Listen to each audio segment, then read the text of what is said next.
வணக்கம். நான் உங்கள் இருமதி பந்தலராஜா. வடிவேல் காமெடி பார்த்துருப்போம். டீ கடையில் செவனேன்னு உட்காந்துருக்கவன வாடா வாடான்னு கூப்பிட்டு வண்டிக்குள்ளே கூட்டிகிட்டு போய் கிட்னி எடுத்துகிட்டு விட்டுருவாங்க. அந்த காமெடியெலாம் பார்க்கும்போது நம்மளுக்கு சிரிப்பாக இருந்திருக்கும். ஆனால் உண்மையிலேயே இப்படிப்பட்ட கிட்னி திருட்டுகள் நம்ம தமிழ்நாட்டில் நடந்திருக்கா அப்படின்னு யோசிக்கும்போது ஒரு வேதனையான ஒரு விஷயமா இருந்திருக்கு. மன்னிக்கணும், இதை கிட்னி திருட்டு அப்படின்னு நம்ம சொல்லக்கூடாது. ஏன்னா கிட்னி திருட்டு அப்படின்னு நம்ம சொன்னோம்னா ஒரு சிலருக்கு கோவம் வந்துடும். இதை கிட்னி திருட்டுன்னு சொல்லாமல் கிட்னி முறைகேடு அப்படின்னு தான் நம்ம சொல்லணும். அதனால் இந்த வார்த்தையை நான் திருத்திக்கிறேன்.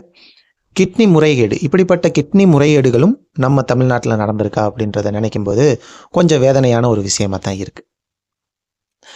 சரி, இப்போ இந்த வீடியோவில் என்ன பார்க்க போகிறோம் அப்படின்னு பார்த்தீங்கன்னா, விகடனில் ஒரு கட்டுரை.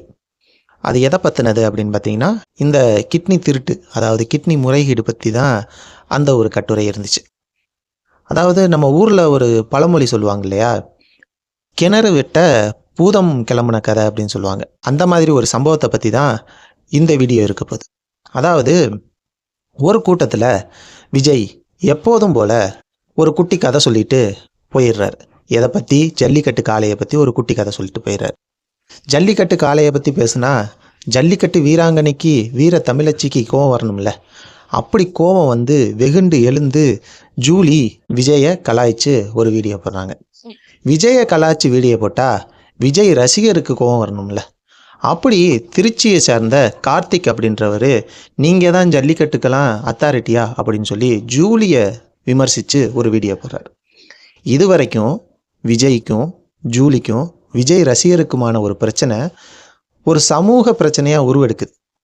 அது எப்படிப்பா ஒரு விஜய்க்கும் ஜூலிக்கும் விஜய் ரசிகருக்கும் உள்ள பிரச்சனை சமூக பிரச்சனையாக உருவெடுத்துச்சு அப்படின்னு பார்த்தீங்கன்னா, இந்த கார்த்திக் அப்படின்ற அந்த அண்ணன் ஒரு வீடியோ போட்டாருன்னு சொன்னோம் இல்லையா, அந்த வீடியோவில் கீழே கமெண்டில் ஒரு பொண்ணு ஒரு கமெண்ட் போடுறாங்க. என்ன அப்படின்னு பார்த்தீங்கன்னா, கிட்னி மாற்று அறுவை சிகிச்சைக்காக எங்களுக்கு ஜூலியை ஒருத்தவங்க அறிமுகம் பண்ணாங்க. அந்த ஜூலிக்கிட்ட நாங்கள் போனப்போ நிறைய லட்சக்கணக்கில் செலவு பண்ணோம். அப்படி பண்ணி கிட்னி மாற்று அறுவை சிகிச்சை பண்ணியும் எங்கள் சொந்தக்காரவங்க இறந்துட்டாங்க. லட்சமாக செலவு பண்ணமே அப்படின்னு கேட்டதுக்கு, இந்த விஷயத்தை நீங்கள் வெளியில் சொன்னால் உங்களுக்கும் பிரச்சனை, அதனால் இதை வெளியில் சொல்லக்கூடாது அப்படின்னு மிரட்டி எங்களை அனுப்பிட்டாங்க அப்படின்னு சொல்லி ஒரு கமெண்ட் போட்டிருக்காங்க. அதுக்கு மேலே நாங்கள் அவங்கள ஒன்றும் பண்ண முடியலை அப்படின்னு சொல்லி தெரிவிச்சிருக்காங்க. இதை பார்த்த உடனே அந்த கார்த்திக் அப்படின்ற அண்ணன் என்ன பண்ணுறாரு அப்படின்னு பார்த்தீங்கன்னா, ஒரு வீடியோ போடுறாரு ஜூலிக்கு எதிராக. அதாவது ஜூலிக்கும் கிட்னி திருட்டுக்கும் சம்மந்தம் இருக்குது அப்படின்னு சொல்லி ஒரு வீடியோ போடுறாரு. அந்த வீடியோவை பார்த்துட்டு ஜூலி இவர் மேலே போலீஸ் கம்ப்ளைண்ட்லாம் கொடுத்துட்றாங்க. போலீஸ்காரங்களும் அரெஸ்ட் பண்ண வந்துடுறாங்க இந்த அண்ணனை. இவர் என்ன சொல்கிறாரு, உரிய அரெஸ்ட் வாரண்ட் இல்லாமல் வர முடியாது, நீங்கள் அரெஸ்ட் வாரண்டோட வாங்க நான் வாரேன் அப்படின்னு சொல்லிடுறாரு. அதோட போன போலீஸு திரும்ப வரல. இதுக்கப்புறம் என்ன நடக்குதுன்னா, இவர் ஒரு வீடியோ போட்டார்ல, இந்த கார்த்திக் அப்படின்றானே வீடியோ போட்டார்ல, இந்த கிட்னி திருட்டுக்கும் ஜூலிக்கும் சம்மந்தம் இருக்குன்னு ஒரு வீடியோ போட்டாரா, அந்த வீடியோவை பார்த்துட்டு புதுச்சேரியை சேர்ந்த இளைஞர் இவங்களை தொடர்பு கொண்டிருக்காரு. என்ன சொல்லியிருக்காரு அப்படின்னா, நானும் எங்கள் அப்பாவுக்கு கிட்னி மாற்று அறுவை சிகிச்சைக்கு பார்த்துக்கிட்டு இருந்தேன். என்ஜிஓ மூலியமாக எப்படியோ எங்கள் விவரத்தை தெரிஞ்சுக்கிட்டு ஜூலி எங்ககிட்ட பேசி ரத்த சம்பந்தம் அந்த உறவினர்கள் தான் கிட்னி கொடுக்க முடியும், உறவினர்கள் இங்கே இருக்கிற மாதிரி நான் ரெடி பண்ணி உங்களுக்கு கிட்னி மாற்று அறுவை சிகிச்சை பண்ணித்தரேன் அப்படின்னு சொல்லி 9.5 லட்சத்துக்கு மேலே வசூல் பண்ணாங்க. அதுக்கப்புறம் இடையில எங்கள் அப்பா இறந்துட்டார். சரி, அந்த 9.5 லட்சத்தை திருப்பி கொடுங்க அப்படின்னு கேட்கும்போது தரவே இல்லை. அப்புறம் ஒரு இடத்துல நாங்கள் கொடுத்த ஞாபகம், ஒரு அட்ரஸில் நாங்கள் கொடுத்த ஞாபகத்தை வச்சு அந்த அட்ரஸுக்கு சொல்லாமல் கொள்ளாமல் போய் சில நண்பர்களோடு போய் நாங்கள் மிரட்டின உடனே அந்த பணத்தை 1 மணி நேரத்தில் திருப்பி கொடுத்துட்டாங்க. இதை பற்றி எங்கே நான் சொல்ல சொன்னாலும் சொல்கிறேன் அப்படின்னு சொல்லி அந்த இளைஞரும் சொல்லியிருக்கார். அது வரைக்கும் அமைதியாக இருந்த அந்த கார்த்திக் அப்படின்ற அந்த அண்ணன் என்ன பண்ணுறாரு, தனக்கு தெரிந்த வக்கீல் மூலியமாக சட்ட நடவடிக்கை எடுக்கிறாரு. இதைத்தான் நம்ம சொன்னோம், கிணறு வெட்ட பூதம் வெளியே வந்த கதை அப்படின்னு சொல்லிட்டு.